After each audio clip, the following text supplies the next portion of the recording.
میں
تیرا تے تو میرا سویا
اللہ کی السلام پیارے محبوب صلی اللہ علیہ وآلہ وسلم کی ذات اقدس پر درود و سلام کا نذرانہ پیش کرنے کے بعد دعا اللہ کریم کو سچ بیان کرنے کی توفیق عطا فرمائے۔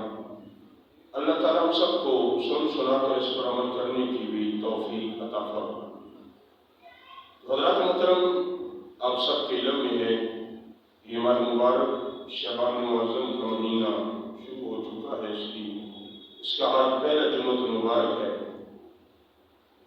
اور ہمارا موضوع جو تقریباً پچھلے 2 جمعۃ المبارک میں یہی موضوع یعنی پیارے آقا صلی اللہ علیہ وآلہ وسلم کو اللہ کریم نے جو عظیم معجزہ عطا فرمایا، تو آج بھی پھر اسی عظیم معجزہ کے حوالہ سے چند گزارشات پیش کریں گے۔ تو اللہ کریم کی بارگاہ میں دعا اللہ تعالیٰ کو حق اور سچ بیان کرنے کی توفیق عطا فرمائے۔ اللہ تعالیٰ سن سنا کر اس پر عمل کرنے کی بھی توفیق عطا فرمائے۔ تو بڑا ہی مختصر وقت ہوتا ہے، اس مختصر سے وقت میں بڑی مختصر سی حاضری جو اللہ کریم نے توفیق دی وہ بیان کریں گے، ورنہ یہ معجزہ جو اللہ کریم نے اپنے پیارے محبوب صلی اللہ علیہ وآلہ وسلم کو عطا فرمایا، یہ 1 2 یا 3 جمعۃ المبارک میں یا 4 5 جمعۃ المبارک میں بھی مکمل نہیں ہوتا۔ یہ عظیم معجزہ ہے، تمام نبیوں کو اللہ کریم نے معجزے عطا فرمائے اور ہمارے پیارے محبوب صلی اللہ علیہ وآلہ وسلم کو سراپا معجزہ بنا کر مبعوث فرمایا۔ میرے آقا صلی اللہ علیہ وآلہ وسلم کی ہر ادا معجزہ، اٹھنا بیٹھنا معجزہ، دست مبارک معجزہ، لعاب دہن معجزہ، ہر چیز میرے آقا صلی اللہ علیہ وآلہ وسلم کی معجزہ ہے۔ اور میرے آقا کا فرش پر رہنا بھی معجزہ ہے، عرش پر جانا بھی معجزہ ہے۔ اور معجزہ یاد رکھیں، وہ عام کسی انسان کی عقل و شعور میں نہیں آ سکتا، اس کو معجزہ کہتے ہیں۔ اور معجزہ نبی سے صادر ہوتا ہے۔ اللہ کریم نے اپنے پیارے محبوب کو وہ معجزہ عطا فرمایا، لیکن ماننا پڑے گا کہ اللہ کریم نے اپنے پیارے محبوب کو مسجد حرام سے لے کر مسجد اقصیٰ سے لے کر پھر 7 آسمان، پھر سدرۃ المنتہا، پھر لامکان کی سیر اس وحدہ لا شریک نے اپنے محبوب کو کروائی ہے۔ لیکن کروائی کس نے ہے؟ اس وحدہ لا شریک نے، جس کی ذات ہے هو الاول والآخر والظاہر والباطن وهو بكل شيء علیم، ان اللہ علی کل شیء قدیر۔ وہ ہر چیز پر قادر ہے، وہ اول بھی ہے، آخر بھی ہے، ظاہر بھی ہے، باطن بھی ہے، ہر چیز پر قدرت رکھتا ہے۔ وہ عاجز نہیں، وہ قادر ہے، وہ جتنے لمحے میں اپنے محبوب کو لے جا بھی سکتا ہے، واپس لے آ بھی سکتا ہے۔ یہ اس کی شان ہے، یہ اس کی قدرت ہے۔ جتنے مرضی کم وقت میں، تھوڑے سے وقت میں اپنے محبوب کو لے جا بھی سکتا ہے، واپس لے آ بھی سکتا ہے۔ تو بہت تھوڑے سے وقت میں اللہ کریم نے اپنے پیارے محبوب صلی اللہ علیہ وآلہ وسلم کو معراج کروائی۔ وہ تھوڑا سا وقت یا اللہ جانتا ہے یا اس کے پیارے محبوب صلی اللہ علیہ وآلہ وسلم جانتے ہیں، لیکن علماء کرام نے اس وقت کی مثال ایک گھڑی کی مثال دی ہے کہ ایک کلا سے، ایک گھڑی سے اس کا سیل نکال دیا جائے تو کلا کی سوئیاں جب سیل نکلے گا تو اس جگہ رک جائیں گی۔ کلا کی سوئیاں، سیکنڈوں والی سوئی بھی اسی جگہ رک جائے گی، منٹوں والی سوئی بھی اس جگہ رک جائے گی، گھنٹوں والی سوئی بھی اسی جگہ رک جائے گی۔ پھر دوبارہ جب اس میں سیل ڈالا جائے گا تو پھر گھنٹوں والی سوئی جس جگہ رکی تھی اس جگہ سے چلنا شروع ہو جائے گی، منٹوں والی سوئی جس جگہ رکی تھی اس جگہ سے آگے چلنا شروع ہو جائے گی، سیکنڈوں والی سوئی بھی جس جگہ رکی تھی اس جگہ پھر دوبارہ شروع ہو جائے گی، چلنا شروع ہو جائے گی۔ تو علماء مثال دیتے ہیں کہ جب میرے آقا صلی اللہ علیہ وآلہ وسلم کو اللہ کریم نے اپنے پاس بلایا تو جو جگہ جو چیز جس جگہ تھی وہ اسی جگہ رک گئی، جو چیز جس جگہ پہ تھی وہ اسی جگہ پہ رک گئی۔ کیوں؟ کہ میرے اور آپ کے آقا صلی اللہ علیہ وآلہ وسلم کی کائنات کی جان نے، میرے آقا صلی اللہ علیہ وآلہ وسلم کائنات کی جان نے جب جان نکل جائے تو پھر جو چیز جس جگہ تھی وہ رک جاتی ہے۔ جان جب نکل جاتی ہے تو جو چیز جس جگہ ہو وہ رک جاتی ہے۔ تو جب جان واپس آ جائے تو پھر وہ چیز آگے چلنا شروع ہو جاتی ہے، حرکت کرنا شروع کر دیتی ہے۔ تو علماء مثال دیتے ہیں کہ جیسے گھڑی سے سیل نکال لیا جائے تو جو سوئی جس جگہ پہ ہے وہ رک جائے گی، جب سیل دوبارہ ڈالیں گے تو پھر آگے سے وہ اپنا کام شروع کر دے گی۔ تو جب اللہ کریم نے اپنے پیارے محبوب صلی اللہ علیہ وآلہ وسلم کو اپنے پاس بلایا تو میرے محبوب معراج پر گئے تو زمین میں جتنی چیزیں تھیں جس جگہ پہ اگر کوئی سویا ہوا ہے تو وہ سویا ہی رہا، اگر پانی چل رہا ہے تو وہ بھی رک گیا۔ تو حتیٰ کہ میرے آقا صلی اللہ علیہ وآلہ وسلم جس بستر سے اٹھ کر گئے تھے وہ بستر گرم تھا، وہ گرم رہا۔ میرے آقا واپس تشریف لائے، بستر بھی گرم تھا۔ وہ جس دروازے سے نکل کر گئے وہ دروازے کی کنڈی بھی ہل رہی تھی۔ میرے آقا نے جس پانی سے وضو کیا، میرے آقا گئے تو وہ پانی بھی رک گیا۔ جب واپس تشریف لائے تو وہ پانی رکا ہوا بھی چلنا شروع ہو گیا۔ میرے آقا گئے تو جو چیز جس جگہ پہ تھی وہ رک گئی۔ تو جب میرے آقا واپس تشریف لائے تو جو چیز رکی تھی اس نے چلنا شروع کر دیا۔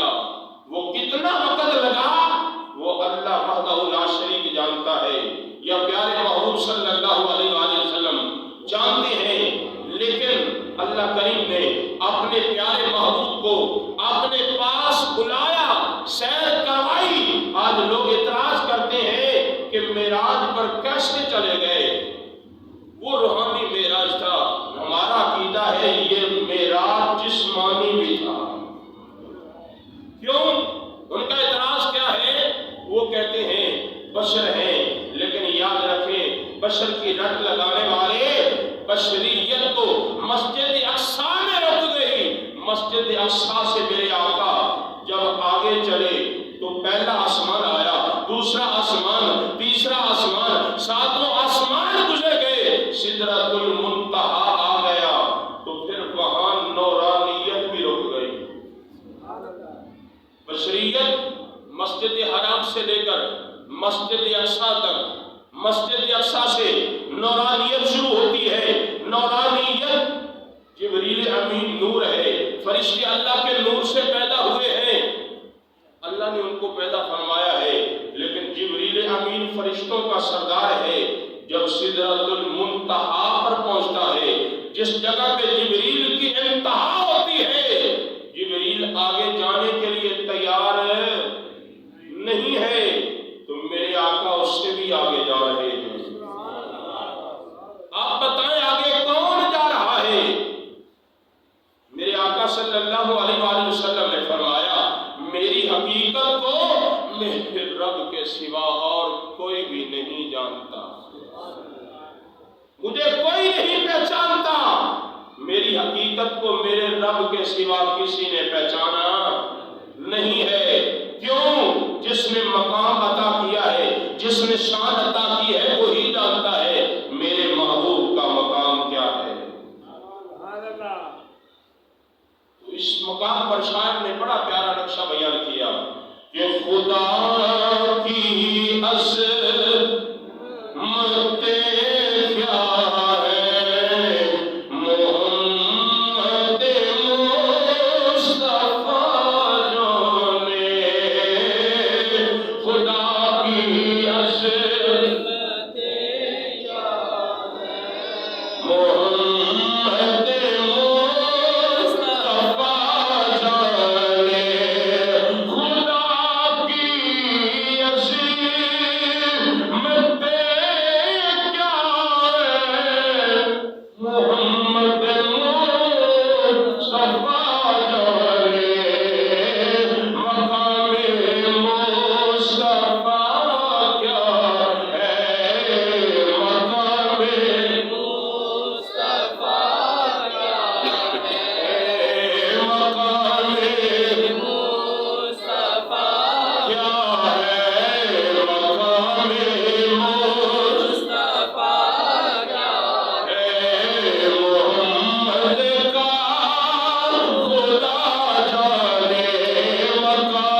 یا وہ جانتا ہے جس نے شان عطا کی ہے، یا وہ جانتے ہیں جن کو اللہ نے یہ مقام عطا فرمایا ہے؟ اسی لیے تو ہمارے پیارے آقا صلی اللہ علیہ وآلہ وسلم نے کیا فرمایا؟ میری حقیقت کو میرے رب کے سوا کوئی نہیں جانتا۔ تو ملا یہ بدبخت کیسی باتیں کرتا ہے؟ نہیں جی آگے تو جنت ہے، دوزخ ہے، کرہ نار ہے، اتنا سفر کیسے ہو سکتا ہے؟ دیکھنا سفر یہ سیر کروائی کس نے ہے؟ یہ سیر کروائی کس نے ہے؟ اور حضرات محترم یہ تو میں جملے پہلے پچھلے جمعۃ المبارک میں، اس سے پچھلے جمعۃ المبارک میں کہہ چکا ہوں، لیکن وہ کہتے ہیں کہ یہ معراج اگر ہوئی پہلے تو مانتے نہیں، اگر مانے تو کہتے ہیں یہ معراج روحانی تھی، جسمانی نہیں تھی۔ تو قرآن پاک کی جو آیات مبارکہ میں نے تلاوت کی ہے 15 سے 12 کی، بنی اسرائیل کی پہلی آیات مبارکہ، اس کی جو آخری الفاظ ہیں اِنَّهُ هُوَ السَّمِيعُ الْبَصِيرُ، یہ جو ہا ضمیر ہے یہ اللہ تعالیٰ کی طرف سے بھی لوٹ رہی ہے، اللہ تعالیٰ کی طرف کہ اللہ تعالیٰ سنتا بھی ہے، اللہ تعالیٰ دیکھتا بھی ہے۔ اور علماء کرام مفسرین کرام نے یہ بھی فرمایا ہے کہ اس کی جو ہا ضمیر ہے وہ پیارے محبوب صلی اللہ علیہ وآلہ وسلم کی طرف بھی لوٹ رہی ہے، کہ جو سیر کرنے کے لیے آ رہے ہیں، اللہ فرما رہا ہے میرا محبوب سنتا بھی ہے اور دیکھتا بھی ہے، کیونکہ جب سیر کی جائے تو پھر دیکھنا بھی ہوتا ہے، سننا بھی ہوتا ہے۔ اگر بندہ سنے نہ دیکھے نہ تو پھر وہ سیر کیسی ہوتی ہے؟ وہ سیر کیسی ہوتی ہے؟ لیکن اللہ کریم نے اپنے محبوب کو سیر کروائی تو محبوب نے سنا بھی ہے، دیکھا بھی ہے۔ تو اسی لیے تو میرے آقا صلی اللہ علیہ وآلہ وسلم فرماتے ہیں رأیت ربی فی احسن صورہ، میں نے اپنے رب کو بڑی احسن صورت میں دیکھا ہے۔ یہ مقام، یہ مرتبہ اللہ نے اور کسی کو نہیں عطا فرمایا جو ہمارے پیارے محبوب صلی اللہ علیہ وآلہ وسلم کو عطا فرمایا ہے۔ کیوں؟ باقی نبیوں کو معجزے عطا فرمائے، لیکن یہ عظیم معجزہ اللہ کریم نے ہمارے پیارے محبوب صلی اللہ علیہ وآلہ وسلم کو عطا فرمایا۔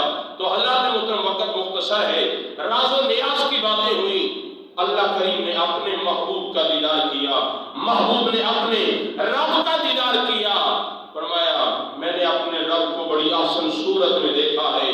تو راز و نیاز کی باتیں ہوئی، بڑی پیاری ملاقاتیں ہوئی، تو وہاں گنہگاروں کے لیے بڑی کامیابی کی باتیں ہوئی، گنہگاروں کے لیے، امت مصطفیٰ صلی اللہ علیہ وآلہ وسلم کے لیے بڑی خوشخبری والی باتیں ہوئیں۔ میرے آقا نے اللہ کریم کی بارگاہ میں وہاں جا کر لامکانوں کی سیر کی، تو اللہ کی بارگاہ میں جا کر بھی میرے محبوب اپنی امت کو بھولے نہیں، اپنی امت کو یاد کیا، مولا میری امت گنہگار ہے، میری امت گنہگار ہے۔ رب العالمین فرما رہا ہے وَلَسَوْفَ يُعْطِيكَ رَبُّكَ فَتَرْضَىٰ، محبوب ان قریب تیرا رب تجھے اتنا دے گا، اتنا دے گا کہ تو راضی ہو جائے گا۔ تو راز و نیاز کی باتیں ہوئیں، بڑی باتیں ہوئیں، ان میں سے ایک بات جو بڑی قابل غور ہے، کیونکہ صرف یہ واقعہ معراج بیان کرنا یہ بھی ہماری محبت ہے، لیکن اس سے سبق حاصل کرنا یہ بھی بہت ضروری ہے، اس سے سبق حاصل کرنا یہ بھی بہت ضروری ہے۔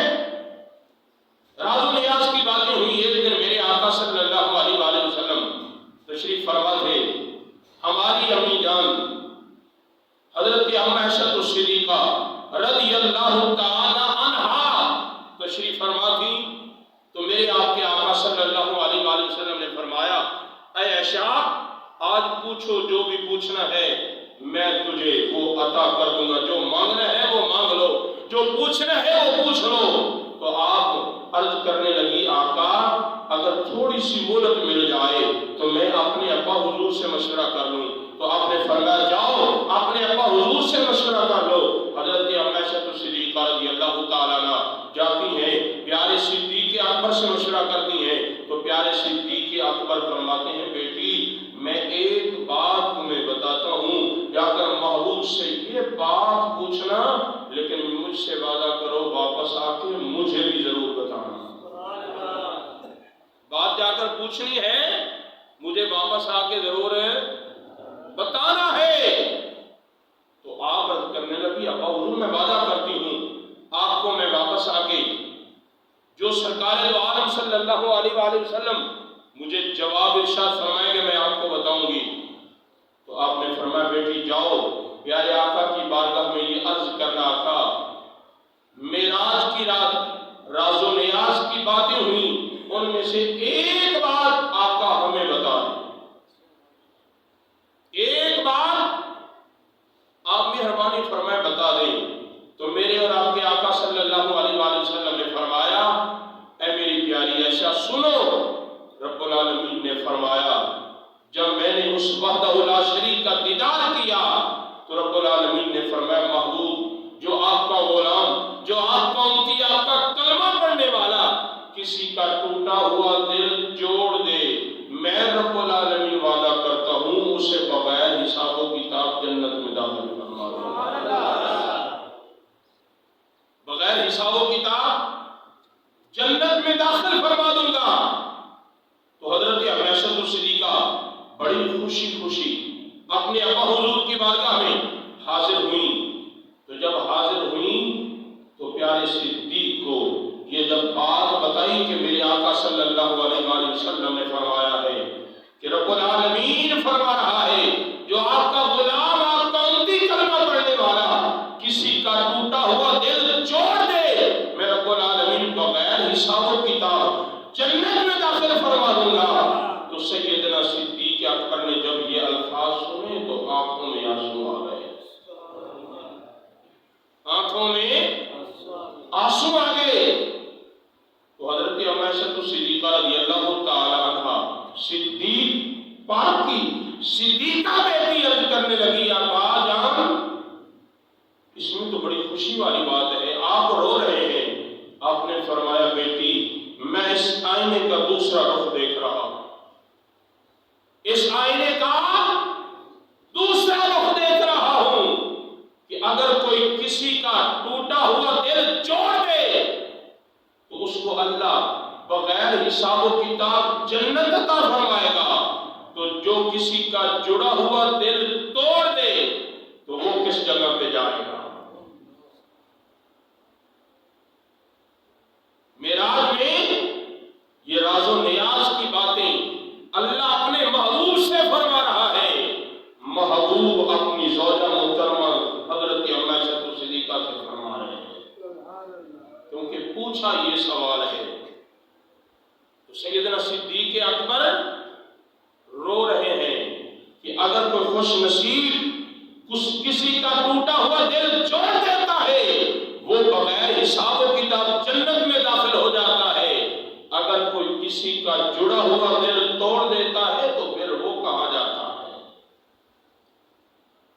تو آج ہم کیا کر رہے ہیں؟ آج ہم اپنے بھائی کے ساتھ کیسا سلوک کر رہے ہیں؟ لیکن محبت پیار کا درس میرے آقا صلی اللہ علیہ وآلہ وسلم نے دیا ہے۔ پھر اس کے بعد میرے آقا واپس تشریف لائے، اللہ کریم نے تحفہ دیا۔ کیا تحفہ دیا؟ 50 نمازیں عطا فرما دی۔ کتنی نمازیں؟ 50 نمازیں۔ واپس تشریف لائے، چھٹے آسمان پر پیارے موسیٰ کلیم اللہ میرے آقا سے ملاقات ہوئی، پوچھا اللہ کریم نے آپ کو تحفہ کیا عطا فرمایا؟ تو میرے اور آپ کے آقا صلی اللہ علیہ وآلہ وسلم نے بتایا کہ اللہ کریم نے میرے اوپر 50 نمازیں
محبوب صلی اللہ علیہ وآلہ وسلم کو غیب کی خبریں ہوتی تو پھر پہلے ہی تو اللہ کی بارگاہ میں عرض کر دیتے آپ یا اللہ یہ 50 ہیں، میری امت 50 نہیں پڑھ سکے گی، 5 ہی کر دے۔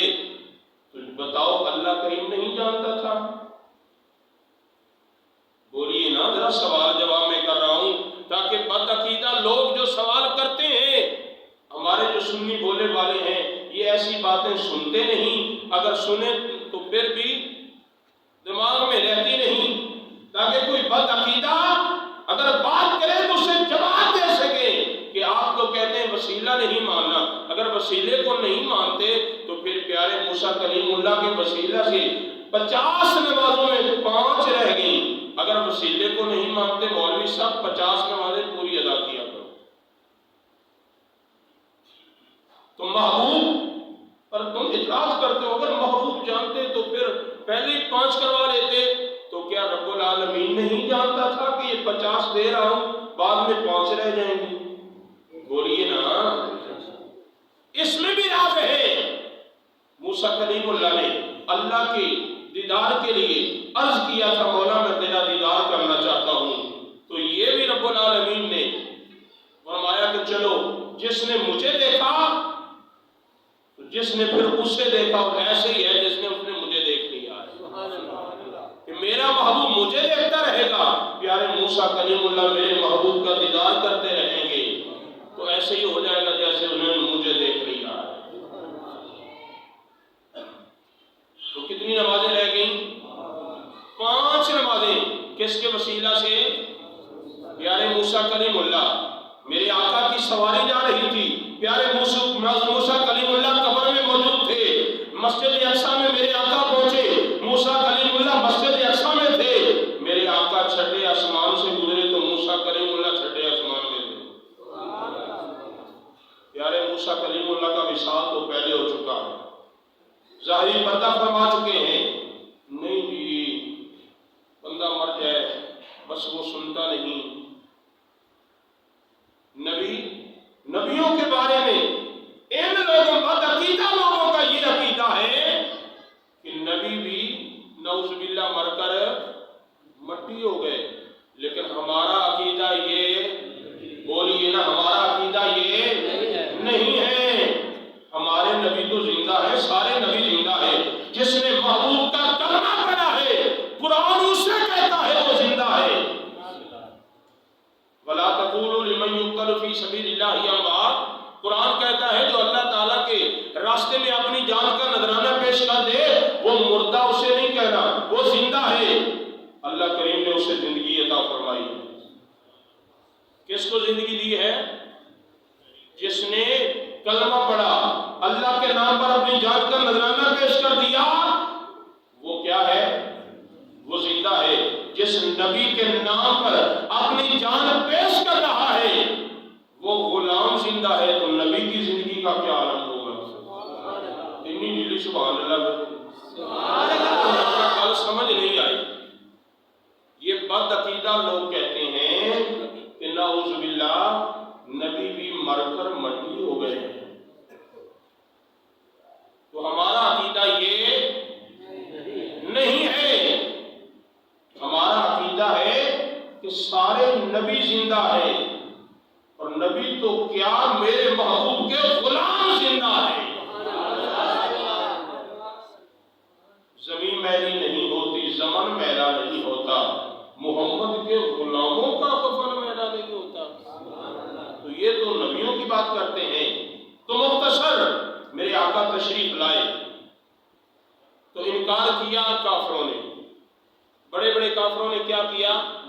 انکار، اور رات کو معراج بھی کروائی اس لیے پتہ چل جائے کون مانتا ہے کون انکار کرتا ہے، کون مانتا ہے کون انکار کرتا ہے۔ جس نے انکار کیا وہ کون بن گیا؟ زندگی۔ جس نے تصدیق کی، جس نے مانا، وہ کون بن گیا؟ صدیق۔ بڑے بڑے کافر پیارے صدیق کی بارگاہ میں، پیارے صدیق اگر کوئی کہے میں راتوں رات آسمانوں کی سیر کر کے آیا ہوں، تو مختصر کر دیتا ہوں. آپ نے فرمایا اگر کوئی کہے تو میں نہیں مانتا. انہوں نے کہا اس نے کہا ہے جس کے رات دن تو گیت گاتا ہے. آپ نے فرمایا ظالمو تم نے تو کہا تھا اگر کوئی کہے میرا محبوب کوئی تو نہیں ہے.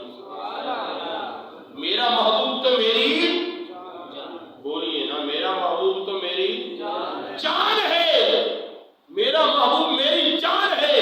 اگر کوئی کہے تو نہیں مانتا. میرے محبوب نے فرمایا ہے تو پھر حق اور سچ فرمایا ہے. یہ بھی تصدیق ہو گئی. پھر کافروں نے اور بھی بڑے سوال کیے.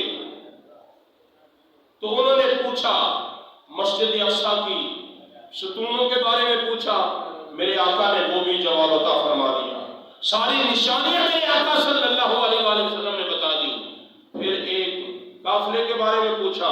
میرے آقا صلی اللہ علیہ وآلہ وسلم نے فرمایا ایک قافلہ بھی جا رہا تھا، تمہارے ساتھی جا رہے تھے، مقام روحا تھا، ان کا ایک اونٹ بھی گم ہو گیا، وہ تلاش کر رہے تھے.